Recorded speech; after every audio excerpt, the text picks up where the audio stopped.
చూసొస్తే drain లేవు, డ్రైన్లు పూడికలు తీయలేదు. మీరు ఎవరన్నా మాట్లాడగలిగారా అంటే మాట్లాడడం, కానీ వినే నాయకులు లేరు ప్రభుత్వం, గత ప్రభుత్వము. ఈ రోజున నన్ను కానీ గౌరవ ముఖ్యమంత్రి చంద్రబాబు నాయుడు గారిని కానీ మీరు ఏమన్నా కానీ ఇది మేము ప్రజాస్వామ్యాన్ని నమ్ముతాం. మీకోసం ఒక మాట విని మీరు ఒక చిన్న పిటిషన్ ఇస్తే మేము తీసుకొని మేము దాన్ని సరిదిద్దడానికి ప్రయత్నం చేస్తూ ఉన్నాం.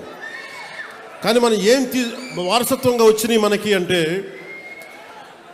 అప్పులు, వాళ్ళు చేసిన దోపిడీ, ఏ విధి విధానాలు లేకుండా అనేక సమస్యలు వారసత్వంగా ఇచ్చేశారు. నేను ఇక్కడ మనకు కనిపిస్తున్న కోనసీమ కొబ్బరి సీమ, ఇది ఒక కొబ్బరి చెట్టు మనకి ఫలం ఇవ్వాలి అంటే కనీసం 8 నుంచి 10 సంవత్సరాలు పడుతుంది. పూర్తి స్థాయిలో దాని ఫలితం చూడాలంటే కనీసం 15 సంవత్సరాలు పడుతుంది. నేను ఈ రోజున